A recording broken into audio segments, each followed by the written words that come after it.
Selanjutnya kita masuk ke pemateri ketiga yang akan dijelaskan oleh Juli Haryani. Kepada Juli dipersilakan. Assalamualaikum warahmatullahi wabarakatuh. Sebelumnya terima kasih kepada moderator yang telah memberikan saya kesempatan. Di sini saya Juli Haryani. Sebagai pemateri ketiga akan melanjutkan contoh kasus yang kedua, masih pada materi yang sama yaitu kasus maksimalisasi. Di sini ada soal memaksimumkan Z sama dengan 8x1 ditambah 6x2, di mana ia memiliki batas kendala yaitu ada dua. Yang pertama, 4x1 ditambah 2x2 kurang dari sama dengan 60, dan 2x1 ditambah 4x2 kurang dari sama dengan 48. Nah, seperti sudah dijelaskan oleh rekan saya tadi, dalam metode simplex ini kita akan melalui beberapa langkah untuk mendapatkan hasil yang kita optimalkan. Nah, yang pertama ada kita akan mengubah fungsi tujuan dan batasannya. Yang pertama fungsi tujuan dulu kita rubah, yang mana awalnya tadi Z sama dengan 8x1 ditambah 6x2. Nah, akan kita rubah, yang ruas kanan ini kita pindahkan ke sisi sebelah kiri dan kita sama dengan 0, maka menjadi Z dikurang 8x1 dikurang 6x2 sama dengan 0.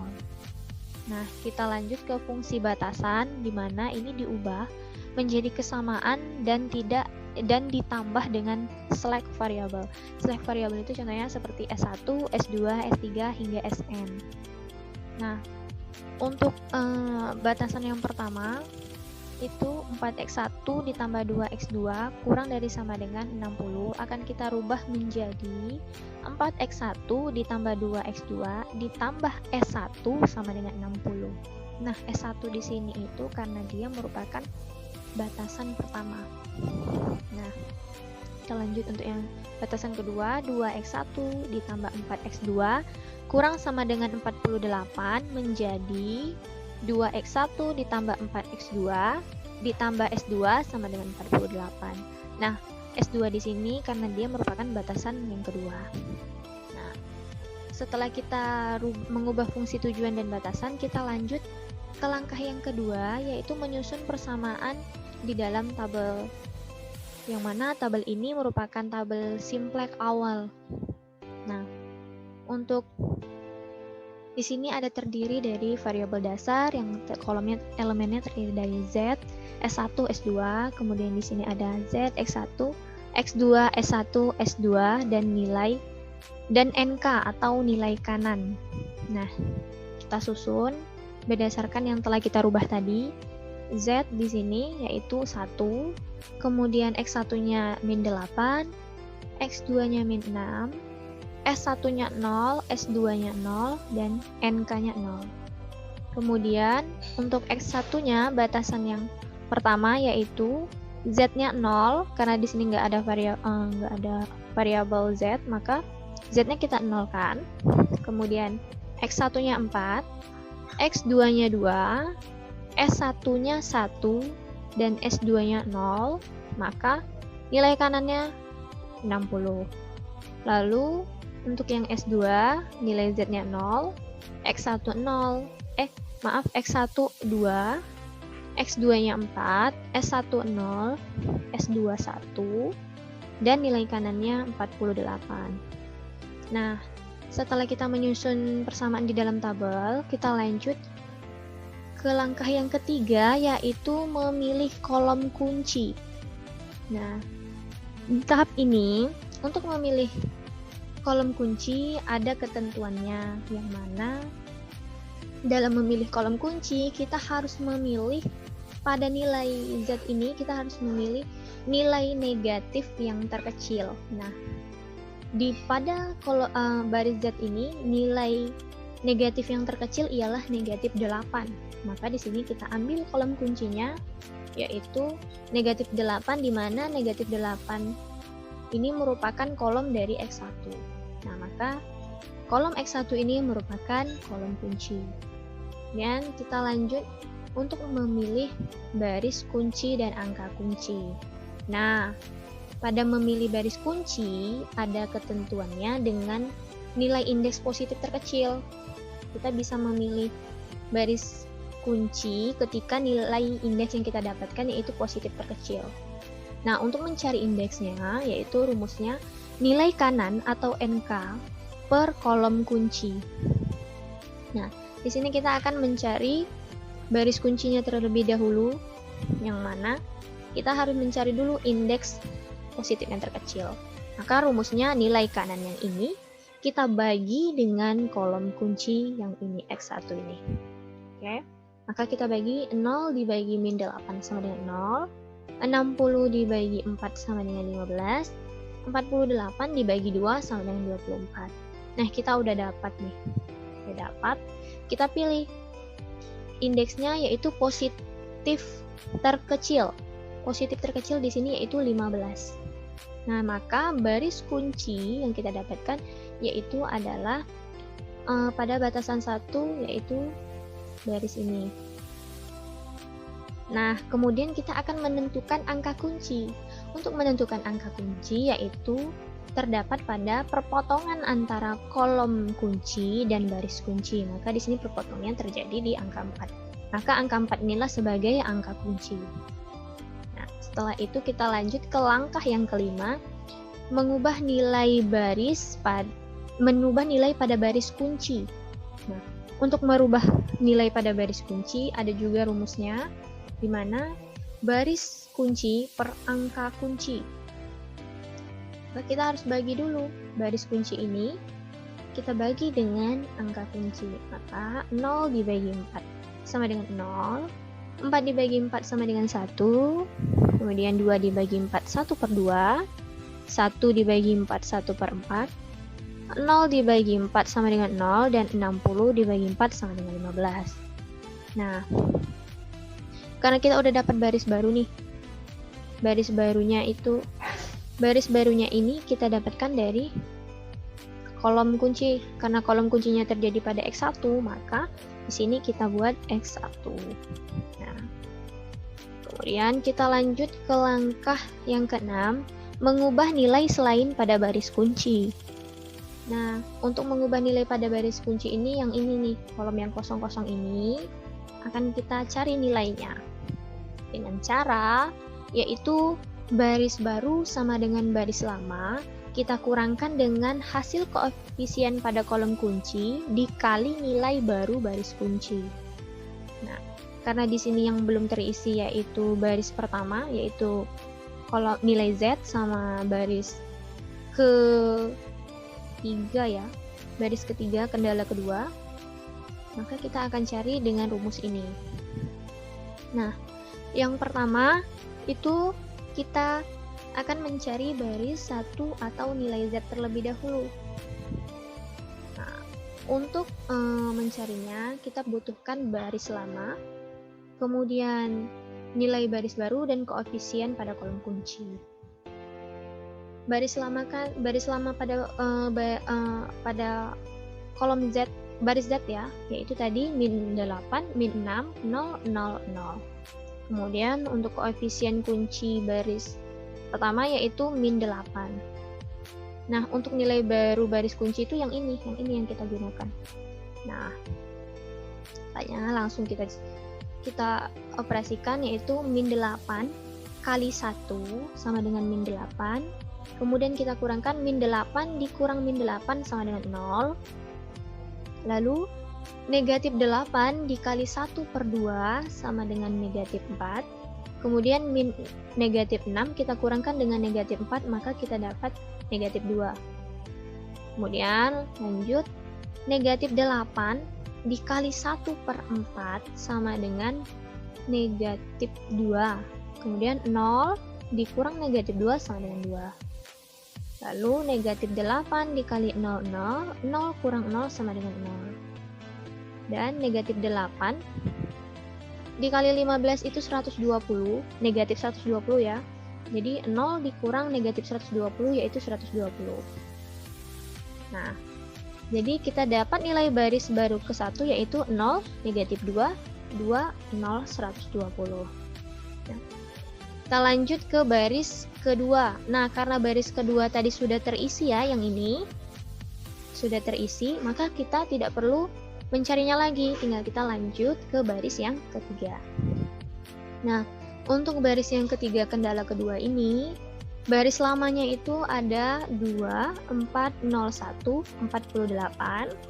Kemudian koefisien dari kolom kunci yaitu 2. Nilai barunya yang tadi ya, yang kita dapatkan X1 itu, baru kita operasikan 2 dikali 1, 2. 2 dikurang 2 sama dengan 0. Kemudian 1 per 2 dikali 2 sama dengan 1. 4 dikurang 1 sama dengan 3. Kemudian kita lanjut, 2 dikali 1 per 4 sama dengan 1 per 2. 0 dikurang 1 per 2 sama dengan negatif 1 per 2. Kemudian 0 kurang 2 sama dengan 0. 1 dikurang 0 sama dengan 1. Lalu 15 dikali 2, 30. 48 kita kurangkan dengan 30 sama dengan 18. Nah, inilah untuk nilai baris ketiga. Setelah itu kita masuk ke langkah 7, yaitu merupakan hasil iterasi atau baris-baris baru tadi kita masukkan ke tabel baru. Yang mana pada tabel baru ini akan kita lihat untuk fungsi nilai Z-nya. Ketika nilai Z masih bernilai negatif, maka itu masih bisa kita optimalisasikan. Nah, pada tabel baru ini nilai Z masih ada negatifnya, angka negatif, maka masih bisa kita optimalisasikan, melanjut optimalisasikan dengan iterasi yang selanjutnya. Nah, inilah hasil dari iterasi yang pertama. Nah, kita lanjut untuk yang langkah ke-8, melakukan iterasi selanjutnya atau iterasi kedua yang tadi.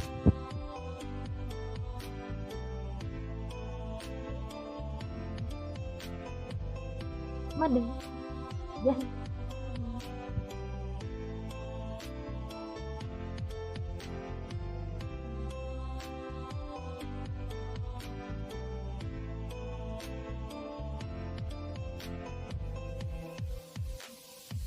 Kita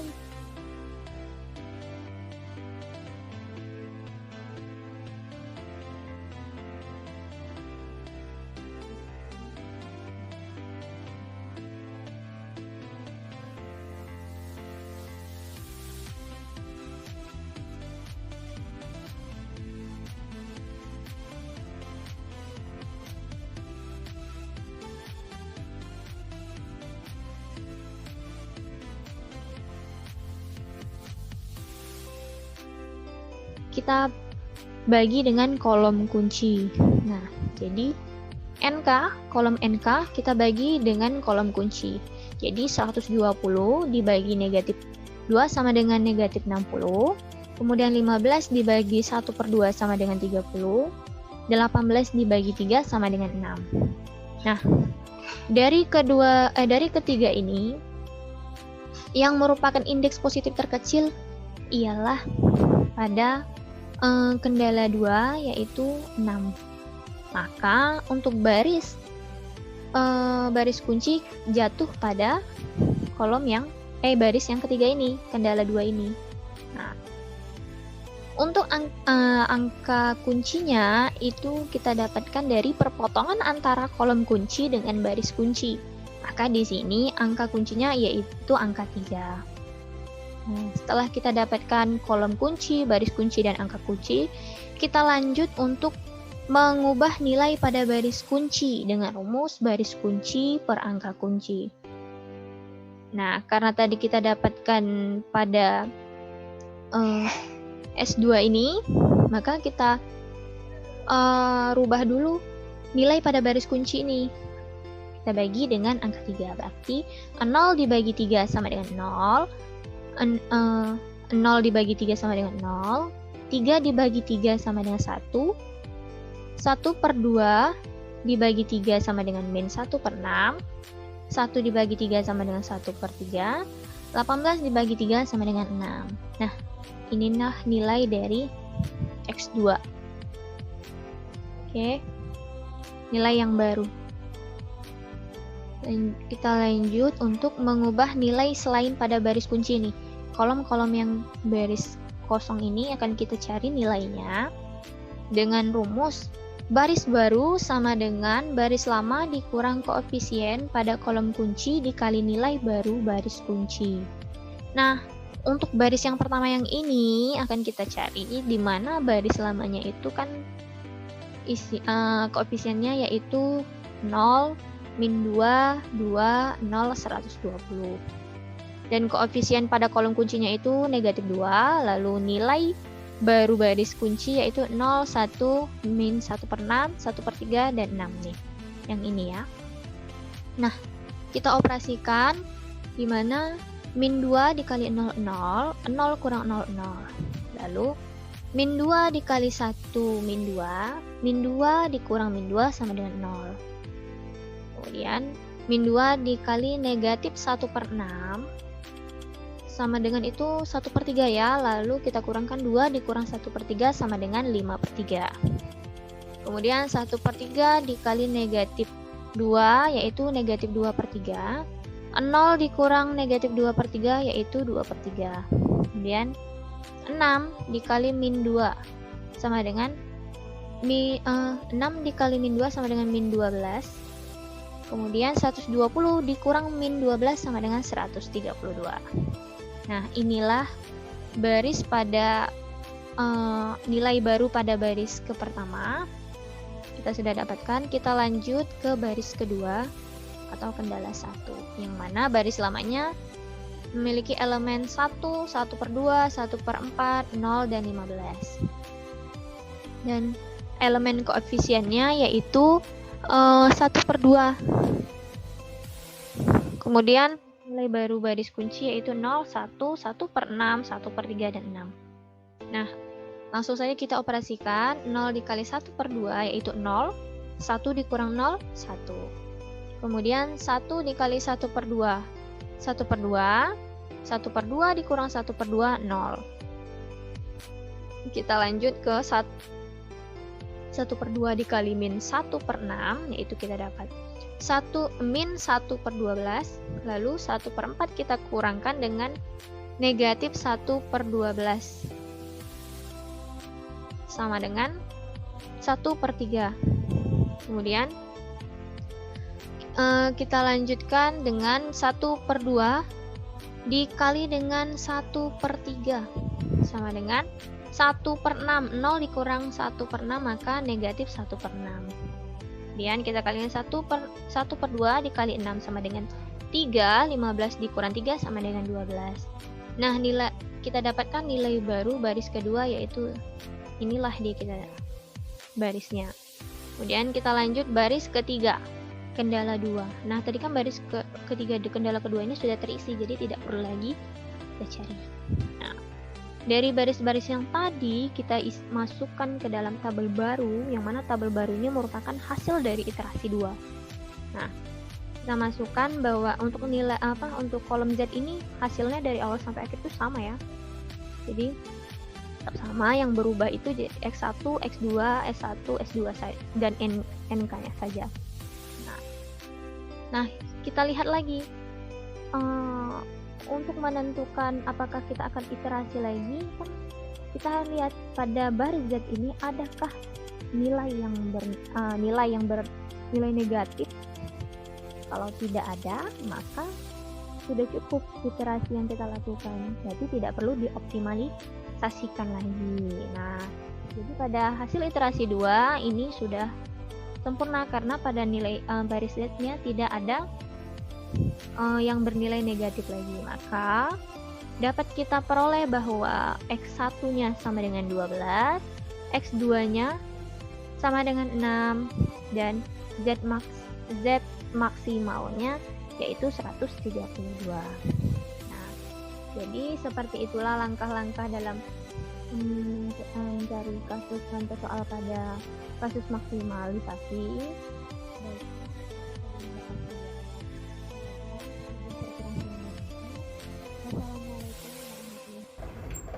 Terima kasih kepada Julie Haryani yang telah memaparkan materi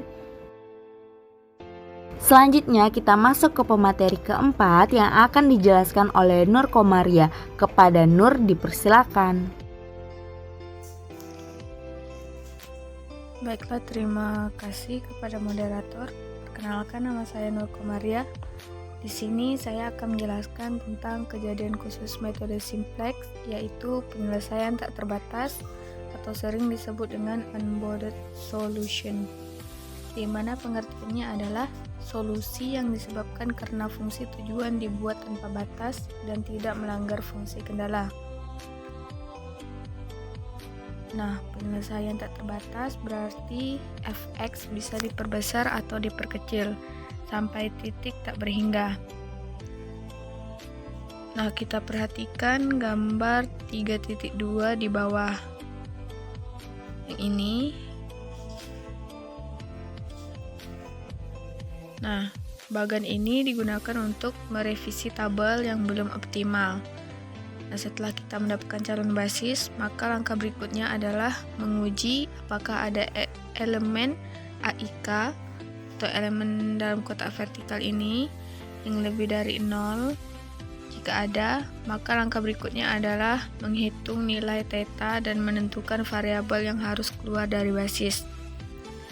Akan tetapi, apabila semua AIK-nya kurang dari sama dengan 0, berarti penyelesaiannya tak terbatas, atau juga bisa dikatakan bahwa soal tidak memiliki penyelesaian.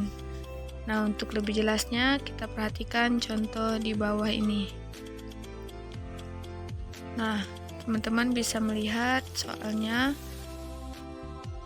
Yang pertama, maksimumkan f x1, x2 sama dengan 2x1 ditambah 3x2 dengan kendala x1 tambah x2 lebih dari sama dengan 3, x1 dikurang 2x2 kurang dari sama dengan 4, x1, x2 nya lebih dari sama dengan 0.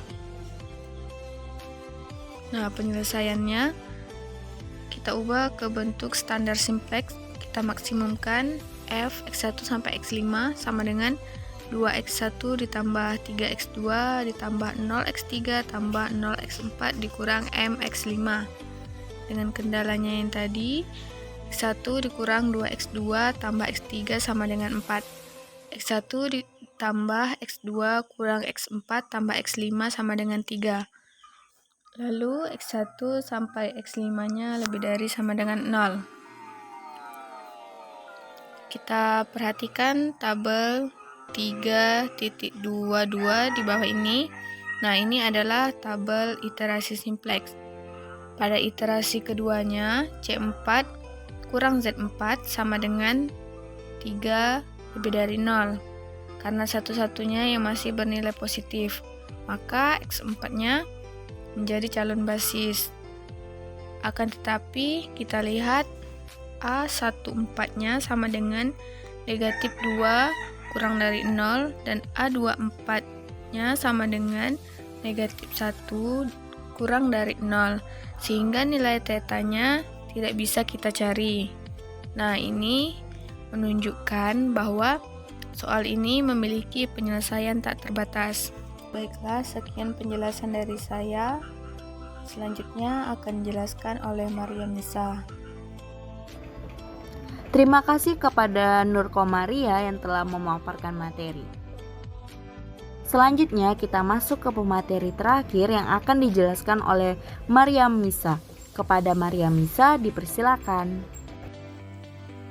Assalamualaikum warahmatullahi wabarakatuh. Sebelumnya terima kasih kepada moderator. Saya Mariam Nisa akan menjelaskan contoh soal yang kedua tentang unbounded solution atau penyelesaian tak terbatas. Sebelumnya, untuk penyelesaian tak terbatas ini soalnya tidak ada variabel pembatas dan untuk hasil tujuannya bertambah maksimasi atau berkurang minimasi tanpa batas. Contoh maksimum Z sama dengan 2x1 ditambah x2.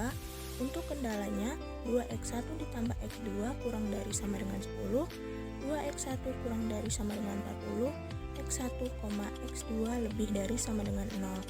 Dan untuk penyelesaiannya ini, sebelum kita mencarinya, kita ubah dulu ke dalam bentuk standarnya. Yang mana bentuk standarnya ini yaitu Untuk maksimumnya Z sama dengan 2x1 ditambah x2 ditambah 0s1 ditambah 0s2. Sebelumnya maaf, seharusnya itu adalah 0s1 bukan s2, 0s1 ditambah 0s2. Dan untuk kendalanya x1 dikurang x2 dikurang s1 ditambah 0s2 sama dengan 10. 2x1 ditambah s2 ditambah 0s1 sama dengan 40. Yang mana dalam bentuk standarnya ini kita menambahkan variabel baru yaitu s1 dan s2. Nah, perhatikan pada tabel awal iterasi pertama dan iterasi kedua. Nah, untuk iterasi kedua ini menunjukkan bahwa variabel S1 yang mulanya menjadi variabel basi pada tabel awal bisa dilihat bahwa untuk nilai S1 dan S2 ini pada tabel awal S1-nya itu adalah variabel basisnya. Sedangkan pada iterasi kedua S1 tidak lagi menjadi variabel basis dan untuk hasilnya S1 itu negatif. Beda dengan hasil dari tabel awal dan iterasi pertama yang mana hasil S1-nya itu positif. Nah, hal ini menunjukkan bahwa untuk pada soal ini itu adalah soal unbounded solution atau penyelesaian tak terbatas karena nilai S1 dan S2 pada tabel awal dan iterasi pertama menunjukkan nilai positif sedangkan iterasi kedua bernilai negatif. Nah, untuk iterasi kedua ini nilainya negatif. Untuk kita mencari nilai optimalnya kita harus melakukan iterasi lagi. Sedangkan pada indeksnya tidak bisa didapatkan karena nilai S1 dan S2 bernilai negatif. Nah, seperti pada tabel ini terlihat bahwa S1-nya itu bernilai negatif sehingga untuk kita mencari optimalnya ini kita harus melakukan iterasi lagi. Makanya soal ini termasuk dalam soal penyelesaian tak terbatas atau unbounded solution. Nah, berikut adalah penjelasan dari saya. Terima kasih. Wassalamualaikum warahmatullahi wabarakatuh. Terima kasih kepada Maria Misa yang telah memaparkan materi.